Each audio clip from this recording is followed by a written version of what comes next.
ਜਿਹੜਾ ask captain programme ਹੈ ਜੋ ਹਰ ਹਫਤੇ ਆਪਾਂ ਕਰਦੇ ਹਾਂ, ਉਹ ਇੱਕ ਹਫਤਾ ਲੰਘ ਗਿਆ। ਫਿਰ ਮੈਂ ਆਪ ਦੇ ਨਾਲ ਹੁਣ ਗੱਲ ਕਰਨਾ ਚਾਹੁੰਦਾ। ਪਹਿਲੀ ਗੱਲ ਤਾਂ ਜੈਸੇ ਆਪਾਂ ਸ਼ੁਰੂ ਕਰਦੇ ਹਾਂ ਕਿ ਕੋਵਿਡ ਕਰੋਨਾ ਜੋ ਵਾਇਰਸ ਹੈ ਉਹਦੇ ਬਾਰੇ ਆਪਾਂ ਸਾਰੇ ਜੋ ਤੁਸੀਂ ਜਾਣਨਾ ਚਾਹੁੰਦੇ ਹੋਗੇ ਕਿ ਪੰਜਾਬ ਦੇ ਵਿੱਚ ਕੀ ਹੋ ਰਿਹਾ।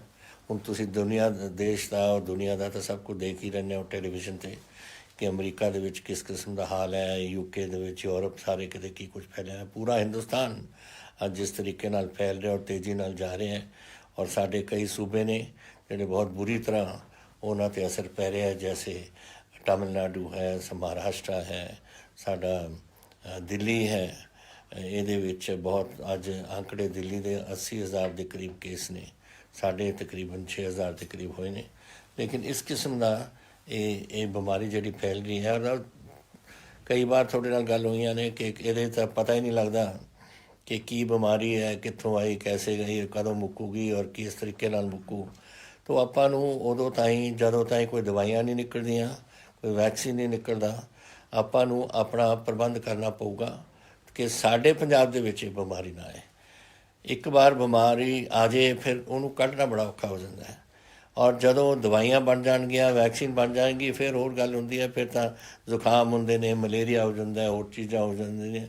ਕੋਈ ਇਲਾਜ ਤਾਂ ਹੈ ਪਰ ਇਹਦੇ ਵਾਸਤੇ ਤਾਂ ਕੋਈ ਇਲਾਜ ਹੀ ਨਹੀਂ ਹਾਲੇ। ਇਸ ਕਰਕੇ ਆਪਾਂ ਨੂੰ ਆਪਣਾ ਬਚਾਅ ਕਰਨਾ ਪਊ। ਤੁਸੀਂ ਮੈਂ ਬਾਰ-ਬਾਰ ਕਹਿੰਦਾ ਤੁਹਾਨੂੰ ਕਿ ਤੁਸੀਂ ਇਹਦਾ ਜ਼ਰੂਰ ਧਿਆਨ ਰੱਖੋ। ਆਪਣਾ ਜੋ ਡਾਕਟਰ ਤੁਹਾਨੂੰ ਦੱਸਦੇ ਨੇ ਸੋਸ਼ਲ ਡਿਸਟੈਂਸਿੰਗ ਰੱਖੋ, ਆਪਣੇ ਹੱਥ ਚੰਗੀ ਤਰ੍ਹਾਂ ਧੋਇਆ ਕਰੋ, ਔਰ ਸਭ ਤੋਂ ਜ਼ਰੂਰੀ ਜਿਹੜਾ ਹੈ ਕਿ ਤੁਸੀਂ ਮਾਸਕ ਪਾਓ। ਮਾਸਕ ਬਹੁਤ ਜ਼ਰੂਰੀ ਨੇ। ਔਰ ਦੁਨੀਆ ਦੇ ਮਾਹਰ ਜਿਹੜੇ ਇਸ ਦੇ ਬਾਰੇ ਕੁਝ ਸਮਝਣ ਲੱਗੇ, ਉਹ ਕਹਿੰਦੇ ਨੇ 75% ਹੀ ਆਪਣੀ ਬਿਮਾਰੀ ਰੋਕ ਸਕਦੀ ਹੈ ਅਗਰ ਆਪਾਂ ਮਾਸਕ ਪਾਉਂਦੇ ਹਾਂ। ਔਰ ਫਿਰ ਇਹੋ ਜਿਹੇ ਹਾਲਾਤ ਬਣ ਜਾਂਦੇ ਨੇ ਕਿ ਕਈ ਬੱਚੇ, ਕਈ ਹੋਰ ਲੋਕ ਬਗੈਰ ਮਾਸਕ ਰੋਜ਼ ਹੀ ਚਲਾਨ ਹੋ ਰਹੇ ਨੇ ਪੁਲਿਸ ਦੇ। ਤਕਰੀਬਨ 4 ਔਰ 5,000 ਦੇ ਦਰਮਿਆਨ ਚਲਾਨ ਹੋ ਰਹੇ ਨੇ ਜਿਹੜੇ ਮਾਸਕ ਨਹੀਂ ਪਾਉਂਦੇ। ਕਈ ਸੜਕਾਂ ਦੇ ਉੱਪਰ ਥੁੱਕ ਦਿੰਦੇ ਨੇ, ਜਦੋਂ ਤੁਹਾਨੂੰ ਪਤਾ ਹੈ ਕਿ ਇਹ ਥੁੱਕ, ਜਿਹਨੂੰ ਸਪੂਟਮ ਕਹਿੰਦੇ ਆ, ਸਭ ਤੋਂ ਜ਼ਿਆਦਾ ਬਿਮਾਰੀ ਇਹੀ ਫੈਲਾਉਂਦਾ। ਇਹ ਚੀਜ਼ਾਂ ਜਿਹੜੀਆਂ ਹੁੰਦੀਆਂ ਨੇ, ਸਾਡੀ ਜ਼ਿੰਮੇਵਾਰੀ ਆਪਾਂ ਸਮਝੀ ਆਪਣੇ ਟੱਬਰ ਨੂੰ ਬਚਾਉਣਾ ਹੈ, ਆਪਣੇ ਆਪ ਨੂੰ ਬਚਾਉਣਾ ਹੈ, ਆਪਣੇ ਸਾਰੇ ਗੁਆਂਢੀਆਂ ਨੂੰ ਬਚਾਉਣਾ ਹੈ, ਤੁਸੀਂ ਆਪਣੇ ਸ਼ਹਿਰ ਨੂੰ ਬਚਾਉਣਾ ਹੈ, ਆਪਣੇ ਪਿੰਡ ਨੂੰ ਬਚਾਉਣਾ ਹੈ। ਉਹ ਤੁਹਾਡੇ ਵਾਸਤੇ ਹੋਰ ਕੋਈ ਰਾਹ ਨਹੀਂ, ਆਹੀ ਤਰੀਕਾ ਹੈ। ਔਰ ਮੈਨੂੰ ਖੁਸ਼ੀ ਹੈ ਕਿ ਬਹੁਤ ਪੰਜਾਬ ਤਾਂ ਇਹ ਗੱਲਾਂ ਸਮਝਣ ਲੱਗ ਗਿਆ, ਕਿਉਂਕਿ ਆંકੜੇ ਹੀ ਸਾਨੂੰ ਦੱਸ ਰਹੇ ਨੇ। ਹੁਣ ਹਰਿਆਣੇ ਦੇ ਵਿੱਚ 7 ਤਿਗਣੀ ਇਹ ਅੱਜ ਕੇਸ ਨੇ, ਦਿੱਲੀ 'ਚ ਕਈ ਗੁਣਾ, ਉਹ 80,000 ਹੈ, ਆਪਾਂ 6,000। ਉਹ ਇਸ ਕਿਸਮ ਦੇ ਕੇਸ ਨੇ ਕਿਉਂਕਿ ਪੰਜਾਬ ਦੇ ਵਿੱਚ ਸ਼ੁਰੂ ਤੋਂ ਹੀ ਅਸੀਂ ਲੋਕਡਾਊਨ ਔਰ ਕਰਫਿਊ ਕਰਤਾ ਸੀ, ਔਰ ਇਹ ਗੱਲ ਅੱਜ ਤਾਈਂ ਅਸੀਂ ਕੰਟਰੋਲ ਰੱਖ ਰਹੇ ਉਹਦਾ। ਸਾਡੇ 153 ਨਵੇਂ ਕੇਸ ਨੇ, ਲੇਕਿਨ ਰਿਕਵਰੀ ਸਾਡੀ 72% ਹੈ। 153 ਕੇਸ ਅੰਦਰ ਆਏ, ਨਵੇਂ ਕੇਸ ਬਣੇ ਨੇ, ਔਰ 155 ਅਸੀਂ ਜਿਹੜੇ ਹਸਪਤਾਲਾਂ ਦੇ ਵਿੱਚ ਸੇ ਉਹ ਰਾਜੀ ਹੋ ਕੇ ਵਾਪਸ ਆਪਣੇ ਘਰਾਂ ਚਲੇ ਗਏ। ਤਾਂ ਤਕਰੀਬਨ ਬਰਾਬਰ ਜਿਹਾ ਕੰਮ ਚੱਲਿਆ ਇਸ 'ਚ। ਇੱਕ ਅਫਸੋਸ ਹੈ ਕਿ ਸਾਡੇ 5 ਬੰਦਿਆਂ ਦੀ ਮੌਤ ਹੋਈ ਹੈ। ਇਹ ਬੜੀ ਹਰ ਵੇਲੇ ਜਦੋਂ ਮੈਂ ਜਦ ਇਹ ਕਾਗਜ਼ ਆਉਂਦਾ, ਮੈਂ ਪਹਿਲੇ ਇਹੀ ਆંકੜੇ ਦੇਖਦਾ ਹੁੰਦਾ ਕਿ ਸਾਡੇ ਕਿੰਨੇ ਪੰਜਾਬੀ ਚਲੇ ਗਏ ਇਸ ਬਿਮਾਰੀ 'ਚ। ਟੋਟਲ ਹੁਣ ਤਾਈਂ 157 ਹੋ ਗਏ ਨੇ, ਉਹਦੇ ਵਿੱਚੋਂ 5 ਅੱਜ ਦੇ ਦਿਨ ਉਹਨਾਂ ਦੀ ਮੌਤ ਹੋਈ ਹੈ। ਬੜਾ ਅਫਸੋਸ ਹੈ ਮੈਨੂੰ। ਪਰ ਇਸ ਤੋਂ ਇਲਾਵਾ 34 ਬੰਦੇ ਸਾਡੇ ਆਕਸੀਜਨ 'ਤੇ ਡਿਪੈਂਡੈਂਟ ਨੇ, ਔਰ 3 ਨੇ ਜੋ ਵੈਂਟੀਲੇਟਰ ਸਪੋਰਟ ਲੈ ਰਹੇ ਨੇ। ਮਾੜਾ ਤਾਂ ਇੱਕ ਬੰਦਾ ਵੀ ਜਾਵੇ, ਇੱਕ ਬੰਦਾ ਬਿਮਾਰ ਵੀ ਹੋਵੇ, ਉਹ ਮਾੜਾ ਸਾਰਿਆਂ ਨੂੰ ਲੱਗਦਾ, ਮੈਨੂੰ ਲੱਗਦਾ। ਲੇਕਿਨ ਕੀ ਕਰੀਏ, ਇਹ ਸਾਰਾ ਹੁਣ ਸਾਡੇ ਵੱਸ ਤੋਂ ਬਾਹਰ ਹੈ। ਹੁਣ ਤਾਂ ਆਪਾਂ ਸਿਰਫ ਕੰਟਰੋਲ ਹੀ ਰੱਖ ਸਕਦੇ ਹਾਂ। ਔਰ ਮੈਨੂੰ ਖੁਸ਼ੀ ਹੈ ਕਿਉਂਕਿ ਇਹਦੇ ਵਿੱਚ ਜਿਹੜੇ ਮੈਨੂੰ ਸਵਾਲ ਵੀ ਅੱਜ ਆਏ ਨੇ, ਇੱਕ ਬੰਦੇ ਨੇ ਮੈਨੂੰ ਦੱਸਿਆ ਕਿ ਜੀ ਮੈਂ ਤੁਹਾਨੂੰ ਦੱਸਣਾ ਚਾਹੁੰਦਾ ਕਿ ਮੇਰੇ ਸਰਪੰਚ ਸਾਹਿਬ ਮੇਰੇ ਕੋਲ ਆਏ ਨੇ ਸਾਡੇ ਘਰ 'ਚ, ਔਰ ਸਾਨੂੰ ਮਿਸ਼ਨ ਫਤਿਹ ਦੇ ਬਾਰੇ ਦੱਸਿਆ, ਜੋ ਅਸੀਂ ਇਸ ਪ੍ਰੋਗਰਾਮ ਦੇ ਇਸ ਕੋਵਿਡ ਦੀ ਲੜਾਈ ਦੇ ਵਿੱਚ ਉਹਦਾ ਨਾਮ ਮਿਸ਼ਨ ਫਤਿਹ ਰੱਖਿਆ। ਔਰ ਤੁਹਾਨੂੰ ਮੈਂ ਦੱਸਣਾ ਚਾਹੁੰਦਾ ਕਿ ਸਾਰਾ ਪਰਿਵਾਰ ਹੀ ਜੋ ਸਰਪੰਚ ਸਾਹਿਬ ਸਾਨੂੰ ਕਰਕੇ ਦੱਸ ਕੇ ਗਏ ਨੇ, ਅਸੀਂ ਉਹ ਮਨਾ ਰਹੇ ਹਾਂ ਉਹ ਗੱਲਾਂ ਨੂੰ। अगर सारा पंजाब ही मनाउण लग जाए ना ਤਾਂ ਕੋਈ ਕੋਵਿਡ ਹੀ ਨਾ ਰਹੂਗਾ ਇੱਥੇ ਪੰਜਾਬ ਦੇ ਵਿੱਚ। ਤਾਂ ਹੀ ਮੈਨੂੰ ਹਰ ਵੇਲੇ ਮੈਂ ਬੇਨਤੀ ਕਰਦਾ ਤੁਹਾਨੂੰ ਕਿ ਤੁਸੀਂ ਪਲੀਜ਼ ਡਾਕਟਰ ਜੋ ਦੱਸਦੇ ਨੇ ਔਰ ਜੋ ਟੈਲੀਵਿਜ਼ਨ 'ਤੇ ਤੁਸੀਂ ਦੱਸਦੇ ਹੋ, ਹਫ਼ਤੇ ਬਾਅਦ ਮੈਂ ਤੁਹਾਨੂੰ ਦੱਸਦਾ, ਇਹ ਮਨਾਓ, ਇਹ ਗੱਲਾਂ ਕਰੋ ਤੁਸੀਂ, ਔਰ ਆਪਾਂ ਆਪਣੇ ਪੰਜਾਬ ਨੂੰ ਬਚਾਈਏ। ਇੱਕ ਮੈਂ ਹੋਰ ਕੁਝ ਦੱਸਣਾ ਚਾਹੁੰਦਾ, ਖਾਸ ਕਰਕੇ ਬੱਚਿਆਂ ਨੂੰ। ਮੈਂ ਸੋਸ਼ਲ ਮੀਡੀਆ 'ਤੇ ਬਹੁਤ ਦੇਖਦਾ, ਅਖਬਾਰਾਂ 'ਚ ਵੀ ਉਹਨਾਂ ਦੇ, ਕਿ ਸਾਡੇ ਇਮਤਿਹਾਨ ਸਾਡੇ ਬੰਦ ਕੀਤੇ ਜਾਣ ਕਿਉਂਕਿ ਪੜ੍ਹਾਈ ਨਹੀਂ ਹੋਈ ਸਾਡੀ, ਔਰ ਹੋਰ ਕਈ ਸਟੇਟਾਂ ਦੇ ਵਿੱਚ ਹੋਇਆ। ਔਰ ਮੈਂ ਉਹਨਾਂ ਨੂੰ ਬਾਰ-ਬਾਰ ਕਹਿੰਦਾ ਸੀ ਕਿ ਯੂਨੀਵਰਸਿਟੀ ਗ੍ਰਾਂਟਸ ਕਮਿਸ਼ਨ ਨੇ ਇਹ ਫੈਸਲਾ ਕਰਨਾ, UGC ਨੇ। ਲੇਕਿਨ ਅੱਜ ਮੈਨੂੰ ਖੁਸ਼ੀ ਹੁੰਦੀ ਹੈ ਇਹ ਦੱਸਦੇ ਕਿ ਬਾਕੀ ਅੰਕੜੇ ਤਾਂ ਸਾਰੇ ਪ੍ਰੋਗਰਾਮ ਸਭ ਕੁਛ ਤਾਂ ਤੁਹਾਨੂੰ ਜਦ ਸਾਡੀ ਗਵਰਨਮੈਂਟ ਦਾ ਐਲਾਨ ਓਫੀਸ਼ੀਅਲੀ ਹੋਊਗਾ ਕੱਲ੍ਹ ਨੂੰ, ਉਹ ਆਊਗਾ ਤੁਹਾਡੇ ਅਖਬਾਰਾਂ ਦੇ ਵਿੱਚ ਔਰ ਤੁਹਾਡੇ ਆਪਣੇ ਯੂਨੀਵਰਸਿਟੀਜ਼ ਦੇ ਵਿੱਚ। ਤੁਸੀਂ ਉਹਨਾਂ ਤੋਂ ਸਾਰੀਆਂ ਗੱਲਾਂ ਮੰਨ ਲਓ। ਲੇਕਿਨ ਅਸੀਂ ਇੰਨਾ ਮੈਂ ਤੁਹਾਨੂੰ ਦੱਸ ਸਕਦਾ ਕਿ ਜਿਹੜਿਆਂ ਨੇ ਆਪਣਾ ਅਖੀਰਲਾ ਇਮਤਿਹਾਨ ਹੈ, ਜੋ ਤੁਹਾਡੇ ਰਿਜ਼ਲਟ ਉਸ ਤੋਂ 1 ਸਾਲ ਪਹਿਲਾਂ ਆਏ ਨੇ, ਔਰ ਅਗਰ ਉਹ ਠੀਕ ਰਿਜ਼ਲਟ ਨੇ, ਉਹਦੇ ਵਿੱਚ ਤੁਸੀਂ ਆਪਣੀ ਯੂਨੀਵਰਸਿਟੀ ਦੇ ਮੁਤਾਬਿਕ ਪਾਸ ਹੋਏ ਹੋ, ਫਿਰ ਤੁਹਾਨੂੰ ਐਗਜ਼ਾਮ ਕਰਨ ਦੀ ਲੋੜ ਨਹੀਂ ਹੈ। ਇਹ ਅਸੀਂ ਕਾਲਜਿਸ ਯੂਨੀਵਰਸਿਟੀ ਦੇ ਵਿੱਚ ਇਹ ਹੋਇਆ।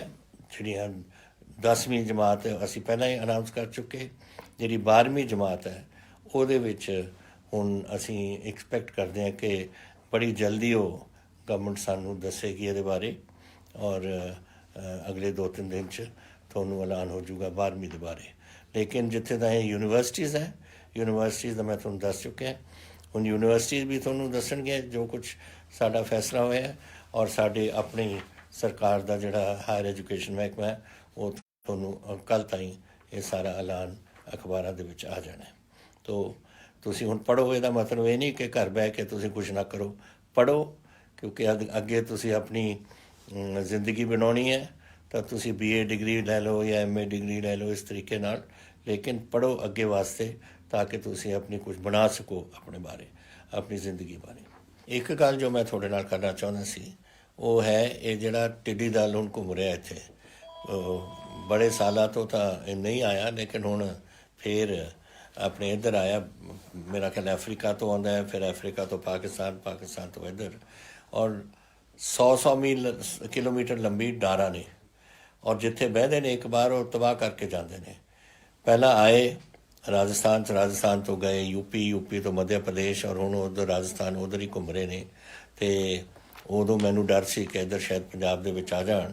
ਤਾਂ ਮੈਂ ਗਵਰਨਮੈਂਟ ਆਫ ਇੰਡੀਆ ਨੂੰ ਲਿਖਿਆ ਸੀ ਕਿ ਤੁਸੀਂ ਹੈਲੀਕਾਪਟਰ ਦੀ ਇਜਾਜ਼ਤ ਦਿਓ, ਜਿਹੜੇ ਹੈਲੀਕਾਪਟਰ ਦੇ ਵਿੱਚ ਜਾ ਕੇ ਉਹਨਾਂ ਦੇ ਵਿੱਚ ਉਹ ਛੜਕਾਓ ਕਰਨ ਔਰ ਉਹਨਾਂ ਨੂੰ ਮਾਰ ਦੇਣ।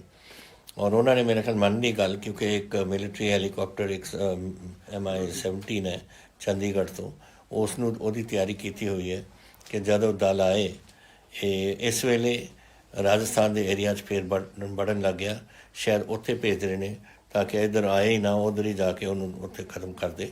ਔਰ ਉਹ ਗਵਰਨਮੈਂਟ ਆਫ ਇੰਡੀਆ ਨੇ ਸਾਡੀ ਗੱਲ ਮੰਨ ਲਈ ਹੈ, ਔਰ ਇਹ ਹੈਲੀਕਾਪਟਰ ਦੀ ਤਿਆਰੀ ਹੋ ਗਈ ਇੱਥੇ ਚੰਡੀਗੜ੍ਹ 'ਚ, ਔਰ ਇਹ ਹੁਣ ਜਾਣਗੇ ਜਦ ਦਲ ਮੱਧ ਪ੍ਰਦੇਸ਼ ਵਿੱਚ ਨਾ ਆਪਣੇ ਰਾਜਸਥਾਨ ਵਿੱਚ ਆ ਜਾਏ, ਉੱਥੇ ਪੂਰਾ ਕਰਨਗੇ। ਤੋ ਇੱਕ ਤਾਂ ਇਹ ਹੈ। ਦੂਸਰੀ ਗੱਲ, ਮੈਨੂੰ ਕਈ ਸਾਡੇ ਫੌਜੀ ਜਿਹੜੇ ਵੀਰ ਨੇ ਮੇਰੇ, ਉਹਨਾਂ ਨੇ ਮੈਨੂੰ ਲਿਖਿਆ ਹੈ ਕਿ ਜਿਹੜੇ ਐਕਸ ਸਰਵਿਸਮੈਨ PCS ਐਗਜ਼ਾਮੀਨੇਸ਼ਨ ਕਰਨਾ ਚਾਹੁੰਦੇ ਨੇ, ਉਹਨਾਂ ਨੂੰ ਸਿਰਫ 4 ਵਾਰ ਇਹਨਾਂ ਦੀ ਇਜਾਜ਼ਤ ਹੈ ਕਿ 4 ਵਾਰ ਤੁਸੀਂ ਅਟੈਂਪਟ ਕਰ ਸਕਦੇ ਹੋ ਕੋਸ਼ਿਸ਼ ਇਹ ਪਾਸ ਹੋਣ ਦੀ। ਔਰ ਅਸੀਂ ਇਹ 4 ਵਾਰ ਤਾਂ ਬਹੁਤ ਘੱਟ ਹੈ, ਅਸੀਂ ਇਹ ਜ਼ਿਆਦਾ ਚਾਹੁੰਦੇ ਹਾਂ। ਤਾਂ ਖੁਸ਼ੀ ਹੈ ਮੈਨੂੰ ਕਿ ਸਾਨੂੰ ਹੁਣ ਜਨਰਲ ਕੈਟੇਗਰੀ ਐਕਸ ਸਰਵਿਸਮੈਨ ਵਾਸਤੇ 6 ਵਾਰ ਇਜਾਜ਼ਤ ਮਿਲ ਗਈ ਹੈ, ਤੁਸੀਂ ਕਰ ਸਕਦੇ ਹੋ ਅਟੈਂਪਟ ਤੁਹਾਡਾ। ਔਰ BC ਕੈਟੇਗਰੀ ਦੇ ਐਕਸ ਸਰਵਿਸਮੈਨ ਨੂੰ 9 ਵਾਰ, ਔਰ ਜਿਹੜੇ SC ਸਾਡੇ ਐਕਸ ਸਰਵਿਸਮੈਨ ਨੇ, ਉਹਨਾਂ ਵਾਸਤੇ ਜਿੰਨੀ ਵਾਰ ਉਹ ਕਰਨਾ ਚਾਹਣ ਕੋਈ ਰੁਕਾਵਟ ਨਹੀਂ, ਉਹ ਕਰ ਸਕਦੇ ਨੇ। ਤਾਂ ਖੁਸ਼ੀ ਇਸ ਗੱਲ ਦੀ ਹੈ ਕਿ 4 ਅਟੈਂਪਟ ਤੋਂ ਹੁਣ 6, 9 ਔਰ ਜਿੰਨੇ ਕਰਨਾ ਚਾਹਣ ਉਹਨਾਂ ਵੀ SC ਕੈਟੇਗਰੀ ਵਾਸਤੇ ਖੁੱਲ੍ਹਾ ਹੈ ਹੁਣ ਕੰਮ। ਤਾਂ ਤੁਸੀਂ ਜਿਨ੍ਹਾਂ ਨੇ ਕਰਨਾ ਹੈ ਜ਼ਰੂਰ ਆਪਣੇ ਇਮਤਿਹਾਨ ਵਾਸਤੇ ਤਿਆਰੀ ਕਰੋ, ਔਰ ਆਓ PCS ਐਗਜ਼ਾਮੀਨੇਸ਼ਨ ਵਾਸਤੇ, ਤਾਂ ਕਿ ਤੁਸੀਂ ਵੀ ਪੰਜਾਬ ਦੀ ਸੇਵਾ ਕਰ ਸਕੋ। ਹੋਰ ਹੁਣ ਸਵਾਲਾਂ ਦੇ ਬਾਰੇ ਮੈਂ ਕੁਝ ਤੁਹਾਨੂੰ ਦੇਣਾ ਚਾਹੁੰਦਾ ਜਵਾਬ, ਜਿਸ ਕਰਕੇ ਆਪਾਂ ਇਹ ਕਰਦੇ ਹਾਂ ਕੈਪਟਨ ਪ੍ਰੋਗਰਾਮ। ਇੱਕ ਤਾਂ ਤੁਸੀਂ ਮੈਨੂੰ ਪਹਿਲਾਂ ਪੁੱਛਿਆ ਕੁਲਦੀਪ ਕੌਰ ਰੰਧਾਵਾ ਨੇ ਸਠਿਆਲੇ ਤੋਂ ਕਿ 400 ਸਾਲਾ ਆਪਾਂ ਪ੍ਰਕਾਸ਼ ਪੁਰਬ ਸ਼੍ਰੀ ਗੁਰੂ ਤੇਗ ਬਹਾਦਰ ਸਾਹਿਬ ਦਾ ਆਪਾਂ ਮਨਾ ਰਹੇ ਹਾਂ, ਕਿੰਨਾ ਪੈਸਾ ਤੁਸੀਂ ਇਹਦੇ ਵਿੱਚ ਐਲੋਕੇਸ਼ਨ ਤੁਸੀਂ ਕੀਤੀ ਹੈ। ਬੀਬਾ, ਜਿੱਥੇ ਤਾਈਂ ਗੁਰੂ ਸਾਹਿਬ ਦਾ ਸਵਾਲ ਹੈ, ਚਾਹੇ ਕੋਈ ਵੀ ਗੁਰੂ ਸਾਹਿਬਾਨ ਸਾਡੇ ਹੋਣ, ਇਹਨਾਂ 'ਤੇ ਆਪਾਂ ਪੈਸਿਆਂ ਨਾਲ ਨਹੀਂ ਗਿਣਦੇ। ਜਿੰਨੀ ਲੋੜ ਪਊ ਸਾਨੂੰ ਮਨਾਉਣ ਵਾਸਤੇ ਔਰ ਬੜੀ ਧੂਮਧਾਮ ਨਾਲ ਮਨਾਵਾਂਗੇ, ਉਹ ਪੈਸੇ ਪੰਜਾਬ ਸਰਕਾਰ ਲਾਊ। ਪਰ ਪੈਸਿਆਂ ਦੀ ਗੱਲ ਨਾ ਕਰਿਆ ਕਰੋ ਜਿੱਥੇ ਗੁਰੂ ਸਾਹਿਬ ਦਾ ਮਸਲਾ ਹੁੰਦਾ। ਗੁਰੂ ਤਾਂ ਸਾਡੇ ਉਹਨਾਂ ਕਰਕੇ ਤਾਂ ਆਪਾਂ ਸਾਰੇ ਵਸੇ ਹੋਏ ਹਾਂ, ਤਾਂ ਜਿਹੜਾ ਕੁਝ ਸਾਡਾ ਹੈ ਉਹ ਗੁਰੂਆਂ ਦਾ ਹੀ ਹੈ, ਔਰ ਗੁਰੂ ਸਾਹਿਬ ਦੇ ਮਨਾਉਣ ਵਾਸਤੇ ਅਸੀਂ ਕੋਈ ਘਾਟ ਨਹੀਂ ਛੱਡਣੀ ਕਿਸੇ ਗੱਲ ਦੀ। ਇਹ ਪੁੱਛ ਰਹੇ ਨੇ ਗੁਰਪ੍ਰੀਤ ਗਿੱਲ ਜੀ ਕਿ ਮੈਂ ਤੁਹਾਡਾ ਪੋਸਟ ਦੇਖਿਆ ਸੀ ਪੰਜਾਬ ਦੇ ਉੱਪਰ, ਜਦੋਂ ਮਹਾਰਾਜ ਰਣਜੀਤ ਸਿੰਘ ਦੇ ਸਮੇਂ ਤੋਂ 5 ਨਦੀਆਂ ਸਾਡੇ ਹੁੰਦੀਆਂ ਸੀ ਕੰਟਰੋਲ 'ਚ, ਹੁਣ ਅਸੀਂ 13 MP ਰਹਿ ਗਏ ਹਾਂ ਹਿੰਦੁਸਤਾਨ, ਜੋ ਅਸੀਂ ਐਂਟੀ ਫਾਰਮਰ ਆਰਡੀਨੈਂਸ ਵੀ ਨਹੀਂ ਰੋਕ ਸਕਦੇ। ਗੱਲ ਥੋੜ੍ਹੀ ਸਹੀ ਹੈ। ਇਤਿਹਾਸ ਹੁਣ ਗਵਾਹ ਹੈ ਜਿਹੜੀ ਗੱਲਾਂ ਨੂੰ।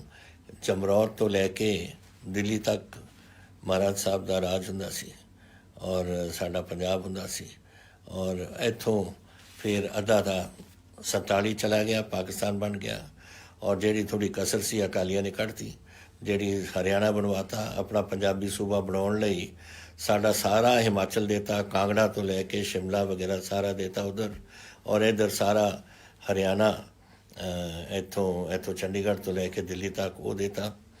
ਤੋ ਇਹੋ ਜਿਹੀ ਗੱਲਾਂ ਜਦੋਂ ਦੂਰ ਅੰਦੇਸ਼ੀ ਨਾ ਹੋਵੇ ਕਿਸੇ ਸਿਆਸੀ ਗਰੁੱਪ ਦੇ ਵਿੱਚ, ਫਿਰ ਇਹੀ ਹਾਲ ਹੋਊਗਾ। ਪੰਜਾਬ ਹੁਣ ਤੁਸੀਂ ਅੱਜ ਦੇਖ ਲਓ ਕਿ ਸਾਡੇ ਪੰਜਾਬ ਦੀ ਕਿਸਾਨੀ ਦੇ ਕੋਲ 105 ਲੱਖ ਏਕੜ ਜ਼ਮੀਨ ਹੈ, ਔਰ ਹਰਿਆਣੇ ਕੋਲ 80 ਲੱਖ ਏਕੜ ਜ਼ਮੀਨ ਹੈ। ਕਿੰਨਾ ਅਸੀਂ ਦੇ ਬੈਠੇ ਹਾਂ, ਕਿੰਨਾ ਹਿਮਾਚਲ ਦਾ tourism potential, forest, irrigation potential ਸਾਰਾ ਅਸੀਂ ਦੇ ਬੈਠੇ ਹਾਂ। ਤੋ ਇਹ ਗੱਲਾਂ ਜਿਹੜੇ ਪੋਲੀਟੀਸ਼ੀਅਨ ਕਰਦੇ ਨੇ ਨਾ, ਸਿਰਫ ਆਪਣੇ ਪਾਰਟੀ ਬਣਾਉਣ ਵਾਸਤੇ, ਆਪਣੇ ਹੱਲ ਕੋਈ ਕੱਢਣ ਵਾਸਤੇ, ਔਰ ਤੁਸੀਂ ਪੰਜਾਬ ਆਪਣੇ ਸੂਬਾ ਹੀ ਤੋੜ ਦਿਓ, ਤਾਂ ਫਿਰ ਇਹ ਹਾਲ ਹੋਣਾ। ਹੁਣ ਜਿੱਥੇ ਅਗਰ ਸਾਡੇ ਕੋਲ ਪਾਰਲੀਮੈਂਟ ਦੇ ਵਿੱਚ ਇਹੋ ਜਿਹੀ ਹੁੰਦਾ ਨਾ ਜਮਰੌਰ ਤੋਂ ਉਰੇ ਤੱਕ, ਤਾਂ ਤਕਰੀਬਨ 70-80 ਸਾਡੇ ਕੋਲ MP ਹੋਣੇ ਸੀ, ਔਰ ਸਾਡੀ ਗੱਲ ਚੱਲਣੀ ਸੀ ਦਿੱਲੀ 'ਚ। ਹੁਣ 570 ਦੇ MPਆਂ ਦੇ ਵਿੱਚੋਂ ਅਗਰ 13 ਅਸੀਂ ਰਹਿ ਗਏ, ਕੌਣ ਪੁੱਛੂਗਾ ਸਾਡੀ ਗੱਲ, ਕੌਣ ਸੁਣੂਗਾ ਸਾਡੀ? ਤਾਂ ਹੀ ਇਹ ਐਂਟੀ ਫਾਰਮਰ ਆਰਡੀਨੈਂਸ ਵਗੈਰਾ ਸਭ ਕੁਝ ਕਰੀ ਜਾਂਦੇ, ਜੋ ਕਰਦੇ ਨੇ ਦਿਲ 'ਚ ਕਰਦੇ ਹੋ, ਕਿਉਂਕਿ ਪੰਜਾਬ ਕੁਛ ਨਹੀਂ ਕਰ ਸਕਦਾ ਇਹਦੇ ਬਾਰੇ। ਤਾਂ ਹੀ ਮੈਂ ਕਹਿੰਦਾ ਤੁਹਾਨੂੰ ਕਿ ਅਗਰ ਇਹ ਆਰਡੀਨੈਂਸ ਇੱਕ ਵਾਰ ਬਣ ਗਏ, ਇਹਨਾਂ ਨੇ ਹੁਣ ਵਿਧਾਨ ਸਭਾ 'ਚ ਲੋਕ ਸਭਾ ਦੇ ਵਿੱਚ ਆ ਜਾਣਾ, ਔਰ ਲੋਕ ਸਭਾ ਨੇ ਇਹਨੂੰ ਬਿੱਲ ਕਨਵਰਟ ਕਰਕੇ ਇਹਨੂੰ ਪਾਸ ਕਰ ਦੇਣਾ। ਪਾਸ ਕਰਕੇ ਫਿਰ ਹਿੰਦੁਸਤਾਨ ਦਾ ਕਾਨੂੰਨ ਬਣਾ ਗਿਆ। ਤਾਂ ਹੁਣ 570 MP ਤੁਹਾਡੇ ਕਦੇ ਆਖੇ ਲੱਗਣਗੇ ਉੱਥੇ? 13 ਨੇ ਤੁਹਾਡੇ, ਕੀ ਬਣਾਉਣਾ, ਕੀ ਕਰ ਲਾਂਗੇ ਆਪਾਂ 13 ਨਾਲ? ਪੰਜਾਬ ਨੂੰ ਖਤਮ ਕਰ ਲਾਂਗੇ ਆਪਾਂ। ਇਹੀ ਪਹਿਲਾਂ ਸੀ ਜਦੋਂ ਪੰਜਾਬੀ ਸੂਬਾ ਬਣਾਇਆ ਅਕਾਲੀਆਂ ਨੂੰ, ਇਹੀ ਹੁਣ ਕਰ ਰਹੇ ਨੇ। ਪਹਿਲਾਂ ਤਾਂ ਤੁਸੀਂ ਪੰਜਾਬ ਦਾ ਬਟਵਾਰਾ ਕਰਤਾ, ਹੁਣ ਤੁਸੀਂ ਕਿਸਾਨੀ ਸਾਡੀ ਰੋਲ ਦਿਓਗੇ ਪੰਜਾਬ ਦੀ। ਮੈਂ ਬਾਰ-ਬਾਰ ਕਹਿਣਾ, ਪਰ ਇਹਨਾਂ ਨੂੰ ਤਾਂ ਆਪਣੀ ਸਿਰਫ ਪਈ ਹੋਈ ਹੈ ਕਿ ਮੇਰੀ ਮਿਨਿਸਟਰ ਰਹੇ ਉੱਥੇ ਦਿੱਲੀ ਦੇ ਵਿੱਚ ਹਰਸਿਮਰਤ ਕੌਰ, ਔਰ ਮੈਂ ਇੱਥੇ ਮੁਖੀ ਰਵਾਂ, ਔਰ ਮੇਰੀ ਇੱਥੇ ਸਰਕਾਰ ਬਣਦੀ ਰਹੇ। ਜਦੋਂ ਤੁਸੀਂ ਐ ਸੁਣੋ ਤਾਂ ਕੀ ਤੁਸੀਂ ਸਰਕਾਰੀ ਕਿਹੜੇ ਸੂਬੇ ਦੇ ਉੱਪਰ ਕਰੋਗੇ? ਸਭ ਕੁਝ ਤਾਂ ਖੋ ਕੇ ਬਹਿ ਗਏ ਤੁਸੀਂ, ਔਰ ਖੋਜੋਗੇ ਜਿਸ ਤਰੀਕੇ ਨਾਲ ਚੱਲ ਰਹੇ ਹੋ ਕਿ ਤੁਸੀਂ ਕਦੇ ਪੰਜਾਬ ਦਾ ਨਹੀਂ ਸੋਚਦੇ, ਤੁਸੀਂ ਸਿਰਫ ਆਪਣਾ ਸੋਚਦੇ ਹੋ। ਫਿਰ ਤੁਸੀਂ +2 ਦੀ ਗੱਲ ਮੈਨੂੰ PSCB ਬੋਰਡ ਵਾਲਿਆਂ ਨੇ ਦੱਸੀ। ਮੈਂ ਤੁਹਾਨੂੰ ਦੱਸਦਾ ਕਿ CBSE ਦਾ ਕੀ ਆਰਡਰ ਇਸ ਦੇ ਬਾਰੇ में अगले 2-3 दिन ਤੁਹਾਨੂੰ ਆ ਜਾਣਾ। तो ਇਹ ਸੀ ਸਕਸ਼ੀ ਗੰਬਰ ਫਾਜ਼ਿਲਕਾ ਤੋਂ। ਉਹਨਾਂ ਨੇ ਮੈਨੂੰ ਇਹ ਪੁੱਛਿਆ ਸੀ ਕਿ ਸਾਡੇ ਇਮਤਿਹਾਨ ਦੇ ਬਾਰੇ +2 ਦਾ ਕੀ ਹੋ ਰਿਹਾ। ਅਗਲੇ 2 ਦਿਨਾਂ 'ਚ 3 ਦਿਨਾਂ 'ਚ ਤੁਹਾਨੂੰ ਇੱਥੋਂ CBSE ਵਾਲਿਆਂ ਨੇ ਐਲਾਨ ਕਰ ਦੇਣਾ ਆਪਣਾ, ਗਵਰਨਮੈਂਟ ਆਫ ਇੰਡੀਆ ਦਾ।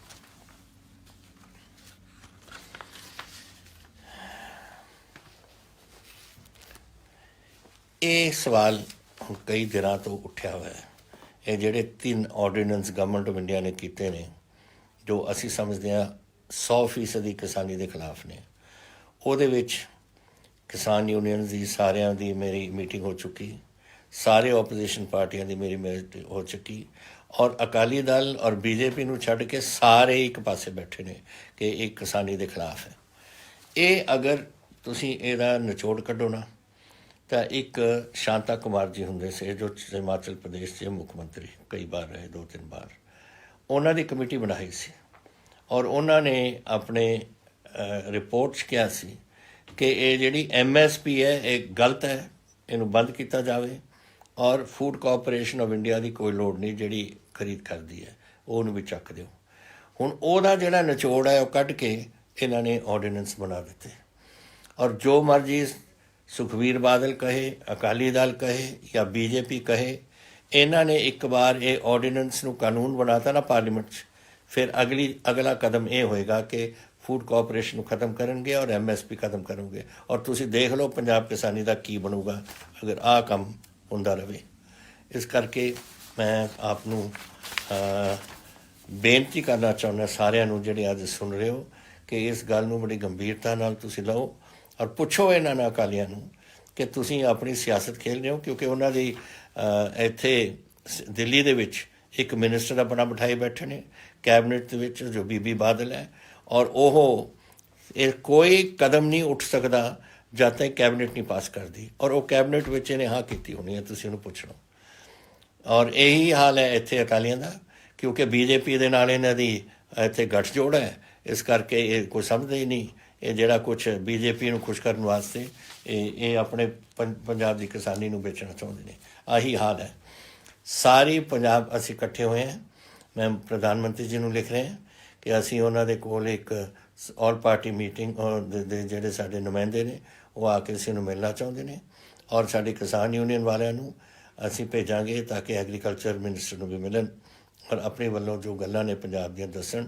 ਨਹੀਂ ਅਸੀਂ ਤੁਸੀਂ ਦੇਖਦੇ ਰਹਿਣਾ, ਪੰਜਾਬ ਦੀ ਕਿਸਾਨੀ ਬਿਲਕੁਲ ਥੱਲੇ ਜਾਊਗੀ ਜਿਸ ਤਰੀਕੇ ਨਾਲ। ਮੈਂ ਤੁਹਾਨੂੰ ਦੱਸਾਂ, ਇੱਕ ਮਿਸਾਲ ਦਿੰਦਾ।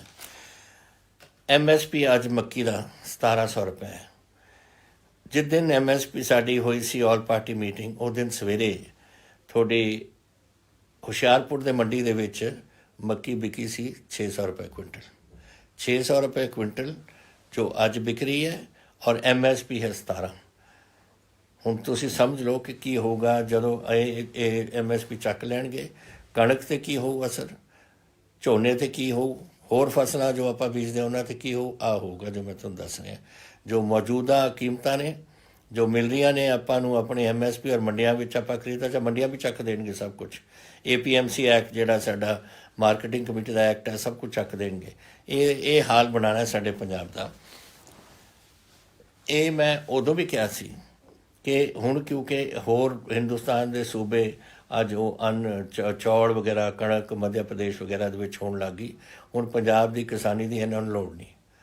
ਬੜੀ ਸਿੰਪਲ ਗੱਲ ਹੈ ਕਿ 60 ਸਾਲ ਪਹਿਲਾਂ ਜਦੋਂ ਗ੍ਰੀਨ ਰੈਵੋਲਿਊਸ਼ਨ ਸ਼ੁਰੂ ਹੋਇਆ ਉਦੋਂ ਹਿੰਦੁਸਤਾਨ ਭੁੱਖਾ ਮਰ ਰਿਹਾ ਸੀ ਔਰ ਅਮਰੀਕਾ ਵਗੈਰਾ ਤੋਂ ਅਸੀਂ ਖਰੀਦਦੇ ਸੀ ਚੌਲ ਔਰ ਕਣਕ ਵਗੈਰਾ।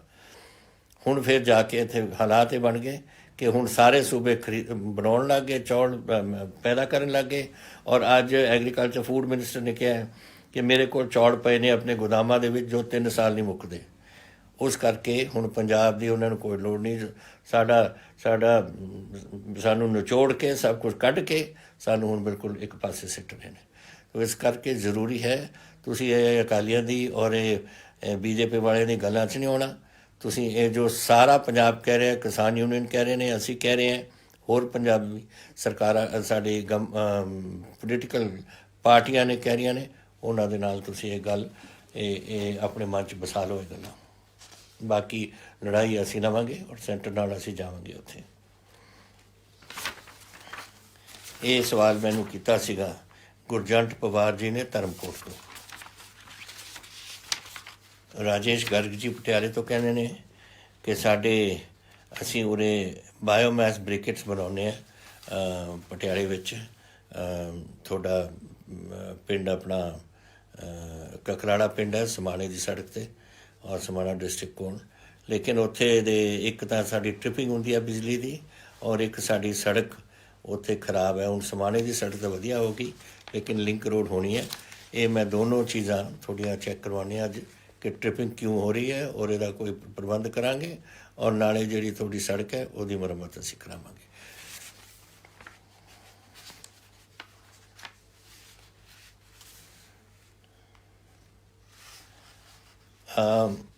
ਇੱਕ ਨਨੀਤ ਕੌਰ ਜੀ ਲਿਖ ਰਹੇ ਨੇ ਜਲੰਧਰ ਤੋਂ ਕਿ ਸਾਡੀ ਸੈਂਟਰ ਆਇਲਸ ਟ੍ਰੇਨਰ ਸੈਂਟਰ ਜਲੰਧਰ ਦਾ ਬੰਦ ਪਿਆ ਮਾਰਚ ਤਾਈਂ, ਇਹਨੂੰ ਖੁਲਵਾਓ।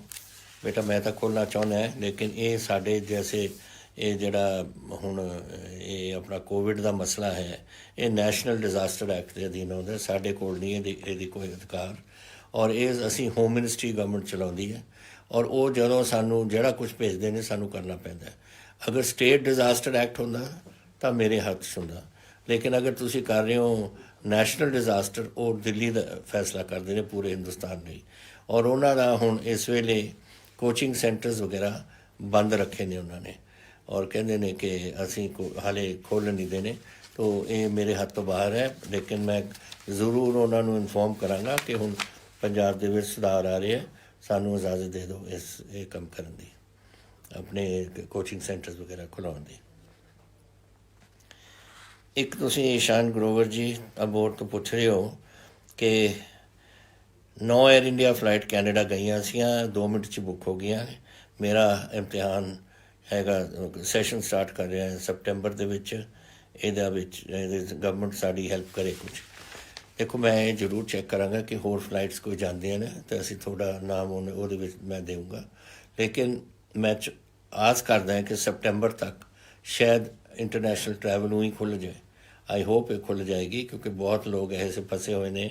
ਮੈਨੂੰ ਚਿੱਠੀਆਂ ਔਰ ਸੁਨੇਹੇ ਬੜੇ ਆਉਂਦੇ ਨੇ ਵੱਖ-ਵੱਖ ਮੁਲਕਾਂ ਤੋਂ ਕਿ ਅਸੀਂ ਫਸੇ ਹੋਏ ਹਾਂ, ਅਸੀਂ ਆਉਣਾ ਚਾਹੁੰਦੇ ਹਾਂ ਵਾਪਸ, ਲੇਕਿਨ ਸਿਰਫ ਕਿਤੇ ਕਿਤੇ ਹੀ ਇਹ ਫਲਾਈਟਸ ਜਾ ਰਹੀਆਂ ਨੇ। ਅਗਰ ਗਵਰਨਮੈਂਟ ਆਫ ਇੰਡੀਆ ਦੀ ਕੋਈ ਫਲਾਈਟ ਪ੍ਰਬੰਧ ਹੋਇਆ ਔਰ ਏਅਰ ਇੰਡੀਆ ਦੀ ਫਲਾਈਟ ਜਾਣਗੀਆਂ, ਤੁਹਾਡਾ ਨਾਂ ਜ਼ਰੂਰ ਦੇਵਾਂਗੇ। ਪਰ ਤੁਸੀਂ ਵੀ ਇਹ ਕਰਨਾ ਹੈ ਕੰਮ ਕਿ ਤੁਹਾਡਾ ਕੌਂਸੂਲੇਟ ਹੈ ਉੱਥੇ, ਉਹਦੇ ਕੌਂਸੂਲੇਟ ਨੂੰ ਵੀ ਤੁਸੀਂ ਜ਼ਰੂਰ ਲਿਖ ਦੇਣਾ ਕਿ ਮੈਂ ਪੜ੍ਹਦਾ ਉੱਥੇ, ਔਰ ਉਹ ਉੱਥੋਂ ਵੀ ਲਿਸਟ, ਕੈਨੇਡਾ ਤੋਂ ਵੀ ਲਿਸਟ ਆ ਜਾਂਦੀ ਹੈ। ਔਰ ਬਾਕੀ ਜੋ ਅਸੀਂ ਇੱਥੋਂ ਕਰਨਾ ਉਹ ਅਸੀਂ ਇੱਥੇ ਵੀ ਤੁਹਾਡਾ ਨਾ ਇੱਧਰੋਂ ਭੇਜ ਦਾਂਗੇ, ਲੇਕਿਨ ਉੱਧਰੋਂ ਵੀ ਆ ਜਾਏ ਤਾਂ ਚੰਗੀ ਗੱਲ ਹੈ ਕਿ ਤੁਸੀਂ ਉਹ ਤੋਂ ਬੋਨਾਫਾਈਡ ਇੱਕ ਵਿਦਿਆਰਥੀ ਹੋ ਜੋ ਆਪਣੀ ਸੈਸ਼ਨ ਤੁਹਾਡਾ ਸਟਾਰਟ ਹੋ ਰਿਹਾ, ਤਾਂ ਉਹ ਵੀ ਭੇਜ ਸਕਦੇ ਨੇ ਉੱਥੋਂ।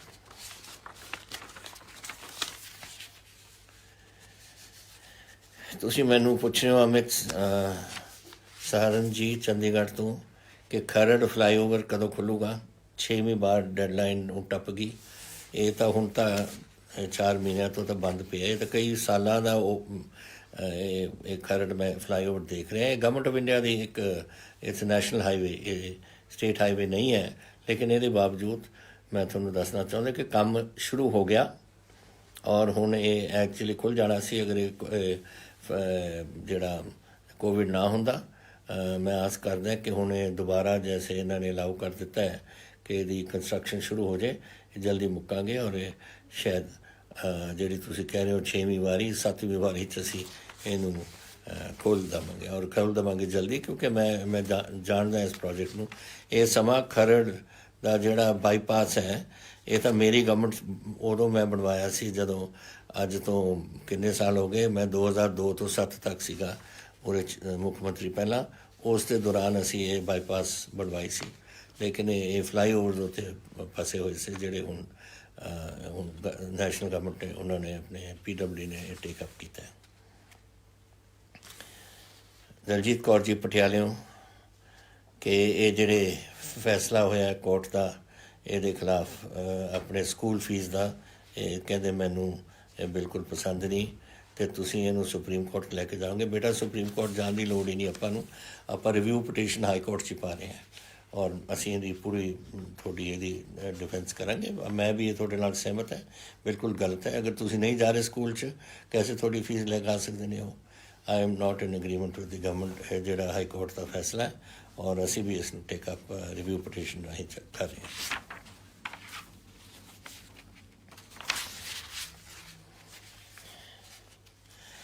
ਇੱਕ ਬੜੀ ਦੁੱਖ ਵਾਲੀ ਗੱਲ ਹੈ ਜੋ ਮੈਂ ਅੱਜ ਦੇਖੀ ਹੈ ਕਿ ਇੱਕ 1 ਅਪ੍ਰੈਲ 2014 ਮਨਪ੍ਰੀਤ ਜੀ ਇੱਕ ਐਕਸੀਡੈਂਟ ਦੇ ਵਿੱਚ ਆ ਗਏ ਸੀ ਔਰ ਇਹ ਟਰੱਕ ਇਹਨਾਂ ਦੇ ਉੱਪਰ ਦੀ ਲੰਘ ਗਿਆ ਸੀ।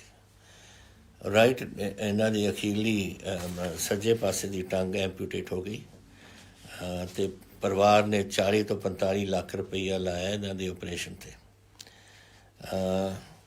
ਗਵਰਨਮੈਂਟ ਨੇ ਉਦੋਂ, ਇਹ ਸਾਡੀ ਗਵਰਨਮੈਂਟ ਤੋਂ ਬਾਅਦ ਦੀ ਗੱਲ ਹੈ, ਉਹਨਾਂ ਨੇ ਉਦੋਂ ਇਹਨਾਂ ਨੂੰ ਸਰਕਾਰੀ ਨੌਕਰੀ ਦੇਣ ਦਾ ਵਾਅਦਾ ਕੀਤਾ ਸੀ ਔਰ 6 ਸਾਲਾਂ ਤੋਂ ਕੋਈ ਗਵਰਨਮੈਂਟ ਏਡ ਵੀ ਨਹੀਂ ਇਹਨਾਂ ਨੂੰ ਮਿਲੀ। ਇਹਨਾਂ ਨੇ MA ਪੰਜਾਬੀ ਕੀਤੀ ਹੈ, B.Ed ਕੀਤੀ ਹੈ, MPhil ਕੀਤੀ ਹੈ ਪੰਜਾਬੀ 'ਚ, UGC ਐਂਡ JRF ਕਲੀਅਰ ਨੇ। ਅਤੇ ਉਹ ਪੁੱਛ ਰਹੇ ਸੀ ਕਿ ਮੇਰਾ ਕੀ ਬਣ ਸਕਦਾ ਹੈ।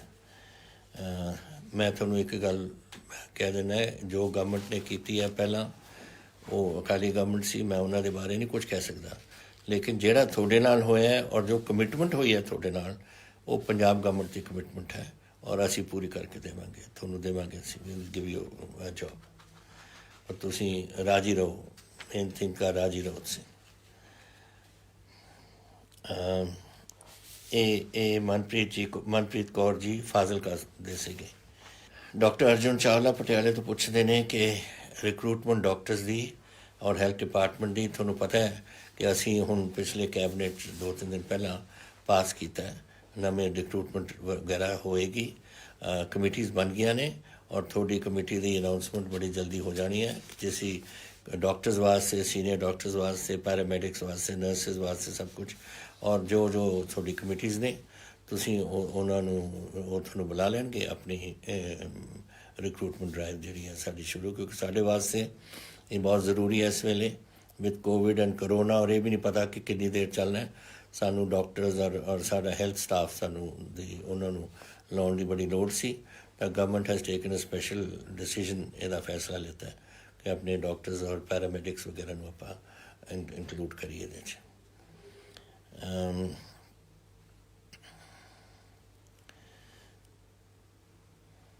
ਮਨੀਕਰਨ ਜੀ ਸਰਦਾਨਾ ਫਿਰੋਜ਼ਪੁਰ ਤੋਂ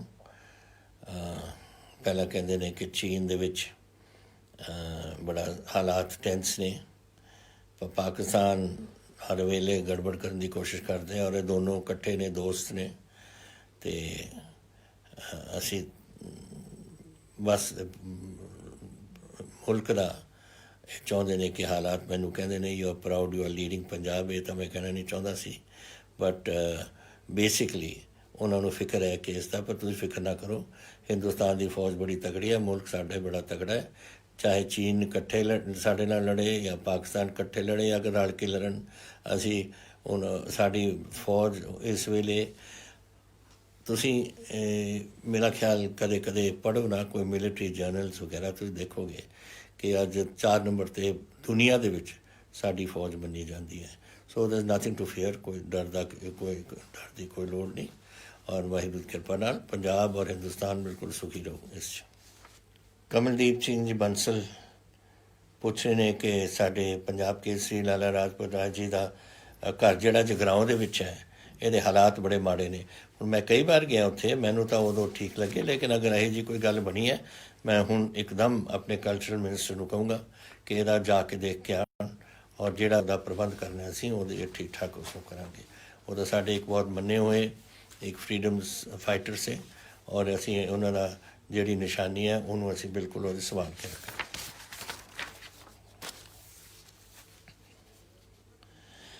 ਜਸਕਰਨ ਜੀ ਕਹਿੰਦੇ ਨੇ ਕਿ ਸਾਡੇ ਸ਼ਹਿਰ ਬੜੇ, ਮੈਂ ਲੁਧਿਆਣੇ ਤੋਂ ਹੈ, ਬੜਾ ਸਾਡਾ ਸ਼ਹਿਰ ਬੜੇ ਤੇਜ਼ੀ ਨਾਲ, ਕਿਉਂਕਿ ਡੀਟੇਲ ਪਲੈਨਿੰਗ ਹੈ ਬੇਟਾ, ਹਰ ਵੱਡੀ ਸਿਟੀ ਦਾ ਸਾਡਾ ਮਾਸਟਰ ਪਲਾਨ ਬਣਿਆ ਹੋਇਆ ਹੈ। ਪੁਰਾਣਾ ਸਿਟੀ ਸ਼ਹਿਰ ਨੂੰ ਤਾਂ ਸਿਰਫ ਅਸੀਂ ਉਹਨੂੰ ਦੇਖਭਾਲ ਕਰ ਸਕਦੇ ਹਾਂ, ਲੇਕਿਨ ਜਿਹੜੀ ਆਲੇ ਦੁਆਲੇ ਦੀ ਜ਼ਮੀਨ ਔਰ ਜਿਸ ਤਰੀਕੇ ਨਾਲ ਐਕਸਪੈਂਸ਼ਨ ਹੋ ਰਹੀ ਹੈ, that is all under a master plan, ਔਰ ਮਾਸਟਰ ਪਲਾਨ ਦੇ ਮੁਤਾਬਿਕ ਚੱਲਣਾ ਪਊ। ਅਗਰ ਤੁਹਾਨੂੰ ਕੋਈ ਸ਼ੱਕ ਹੈ ਕਿ ਕੋਈ ਏਰੀਆ ਤੁਹਾਡਾ ਮਾਸਟਰ ਪਲਾਨ ਦੇ ਖਿਲਾਫ ਚੱਲ ਰਿਹਾ, ਮੈਨੂੰ ਜ਼ਰੂਰ ਤੁਸੀਂ ਦੱਸੋ, ਮੈਂ ਇਹਦਾ ਵੀ ਵਿਲ ਚੈੱਕ ਇਟ ਅਪ, ਇਹਦਾ ਹੱਲ ਕੱਢਾਂਗੇ ਅਸੀਂ। ਤੁਸੀਂ ਮੈਨੂੰ ਅੱਜ ਮਨਦੀਪ ਸਿੰਘ ਜੀ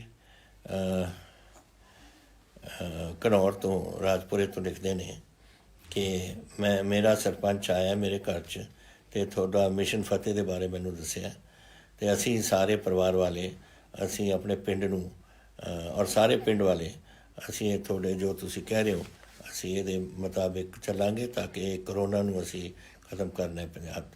ਮੈਂ ਧੰਨਵਾਦੀ ਹਾਂ ਮਨਦੀਪ, ਮੈਂ ਆਸ ਕਰਦਾ ਹਾਂ ਕਿ ਸਾਰਾ ਪੰਜਾਬ ਹੀ ਤੁਹਾਡੀ ਇਹ ਗੱਲ ਸੁਣੇ ਔਰ ਤੁਸੀਂ ਆਪਣੇ ਪਿੰਡਾਂ ਨੂੰ ਔਰ ਆਪਣੇ ਮੁਹੱਲਿਆਂ ਨੂੰ ਵਿੱਚ ਜਾ ਕੇ ਸਾਰਿਆਂ ਨੂੰ ਜਾਗਰਿਤ ਕਰੋ ਔਰ ਮਿਸ਼ਨ ਫਤਿਹ ਦਾ ਆਪਾਂ ਸਫਲ ਕਰਾਈਏ ਤਾਂ ਕਿ ਪੰਜਾਬ ਦੀ ਦਾ ਭਵਿੱਖ ਕੋਈ ਬਣ ਸਕੇ ਔਰ ਪੰਜਾਬੀ ਬਿਲਕੁਲ ਸੁਰੱਖਿਅਤ ਰਹਿਣ।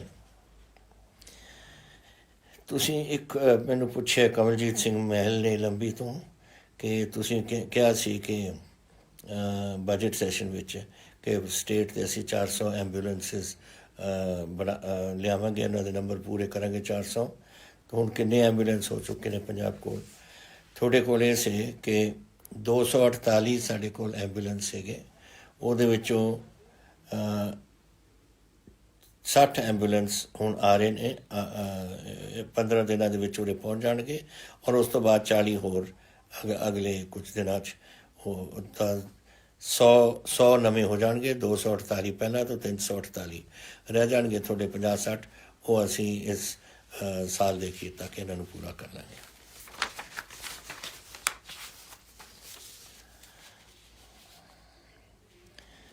ਇਹ ਹਰ ਨੌਜਵਾਨ ਚਾਹੁੰਦਾ ਪੰਜਾਬ 'ਚ। ਇਹ ਲਿਖਿਆ ਸਰਪੰਚ ਜਗਸੀਰ ਸੰਧੂ, ਲੋਹਾ ਖੇੜਾ ਸੰਗਰੂਰ ਤੋਂ। ਇਹ ਕਹਿੰਦੇ ਨੇ ਕਿ ਮੇਰੇ ਪਿੰਡ ਦੇ ਵਿੱਚ ਕਈ ਅਸੀਂ ਫੌਜ ਦੇ ਵਿੱਚ ਔਰ ਪੁਲਿਸ ਸਰਵਿਸ ਜਾਣਾ ਚਾਹੁੰਦੇ ਹਾਂ, ਲੇਕਿਨ ਪਹਿਲਾਂ ਸਟੇਡੀਅਮ ਦੀ ਸਾਨੂੰ ਲੋੜ ਹੈ ਆਪਣੀ ਹੈਲਥ ਵਗੈਰਾ ਬਣਾਉਣ ਲਈ, ਅਤੇ ਸਾਡਾ ਜਿਹੜਾ ਨੇੜੇ ਤੋਂ ਨੇੜਾ ਸਟੇਡੀਅਮ ਹੈ ਬੜੀ ਦੂਰ ਹੈ, ਇਸ ਕਰਕੇ ਮੇਰੇ ਪਿੰਡ ਵਿੱਚ ਇੱਕ ਬਣਾ ਦਿਓ। ਹੁਣ ਇਹ ਮੈਂ ਚੈੱਕ ਕਰਦਾ ਕਿ ਕਿਹੜੇ ਪਿੰਡ ਦੇ ਵਿੱਚ ਬਣਾਉਣੇ, ਲੇਕਿਨ ਮੈਂ ਤੁਹਾਨੂੰ ਇੱਕ ਇਹ ਦੱਸਦਾ ਕਿ ਜੋ ਸਾਡਾ ਫੈਸਲਾ ਹੈ ਕਿ ਇੱਕ ਬਹੁਤ ਵੱਡੇ ਸਟੇਡੀਅਮ, 5 ਸਟੇਡੀਅਮ ਬਣਾਵਾਂਗੇ ਹਰ ਬਲਾਕ ਦੇ ਵਿੱਚ, ਔਰ ਪੂਰੇ ਪੰਜਾਬ ਦੇ ਵਿੱਚ ਅਸੀਂ ਇਸ ਸਾਲ 750 ਸਟੇਡੀਅਮ ਬਣਾਉਣ ਦਾ ਫੈਸਲਾ ਕੀਤਾ ਹੈ। ਤੋਂ 5 ਹਰ ਬਲਾਕ ਦੇ ਵਿੱਚ 5 ਸਟੇਡੀਅਮ ਔਰ 750 ਹੋ ਜਾਣਗੇ ਪੂਰੇ ਪੰਜਾਬ ਦੇ ਵਿੱਚ ਇਸ ਸਾਲ। ਤੋਂ ਮੈਂ ਚੈੱਕ ਕਰੂੰਗਾ ਕਿ ਤੁਹਾਡੇ ਲੋਹਾ ਖੇੜਾ ਦੇ ਵਿੱਚ ਤੁਹਾਡਾ ਪਿੰਡ ਚੁਣਿਆ ਜਾਂ ਪਤਾ ਨਹੀਂ ਕਿਹੜਾ ਚੁਣਿਆ, ਔਰ ਤੁਹਾਨੂੰ ਦੱਸਾਂਗੇ ਜ਼ਰੂਰ ਕਿ ਕਿੱਥੇ ਤੁਹਾਡਾ ਸਟੇਡੀਅਮ ਬਣ ਰਿਹਾ। ਇਹ ਸਵਾਲ ਸੀ ਤੁਹਾਡੇ ਅੱਜ ਦੇ, ਔਰ ਅਗਲੇ ਹਫਤੇ ਫਿਰ ਆਪਾਂ ਮਿਲਾਂਗੇ, ਫਿਰ ਗੱਲਾਂ ਕਰਾਂਗੇ। ਕਈ ਗੱਲਾਂ ਨੇ ਜਿਹੜੀਆਂ ਆ ਜਾਂਦੀਆਂ ਨੇ, ਹਫਤਾ ਦਾ ਬਹੁਤ ਲੰਬਾ ਸਮਾਂ ਹੁੰਦਾ ਔਰ ਕਈ ਗੱਲਾਂ ਹੁਣ ਬੜੀ ਤੇਜ਼ੀ ਨਾਲ ਹਾਲਾਤ ਬਦਲਦੇ ਰਹਿੰਦੇ ਨੇ।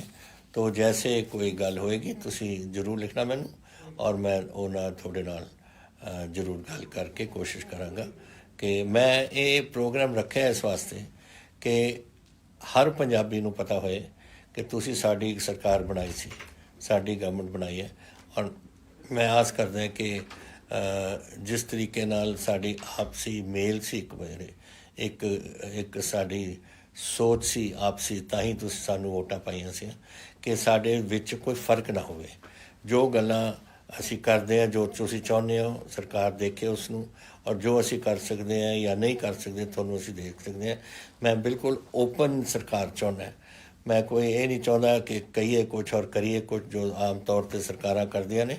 ਸਿੱਧੀ ਗੱਲ ਮੈਂ ਤੁਹਾਡੇ ਨਾਲ ਕਰਨਾ ਚਾਹੁੰਦਾ ਕਿ ਇੰਨਾ ਹੋ ਸਕਦਾ, ਇਹ ਹੋ ਸਕਦਾ ਜਾਂ ਇਹ ਨਹੀਂ ਹੋ ਸਕਦਾ, ਤਾਂ ਕਿ ਤੁਸੀਂ ਵੀ ਇਹ ਮੰਚ ਵਸਾ ਲਓ ਕਿ ਕਿੱਥੇ ਤਾਈਂ ਅਸੀਂ ਜਾ ਸਕਦੇ ਹਾਂ। ਪੰਜਾਬ ਔਕੜਾਂ ਬੜੀਆਂ ਆਉਂਦੀਆਂ ਨੇ, ਖਾਸ ਕਰਕੇ ਆਰਥਿਕਤਾ ਸਾਡੀ ਪੰਜਾਬ ਦੀ ਅੱਛੀ ਨਹੀਂ, ਔਰ ਹੁਣ ਹੋਰ ਵੀ ਵਿਗੜੂਗੀ ਇੱਕ ਕਰੋਨਾ ਦੇ ਨਾਲ।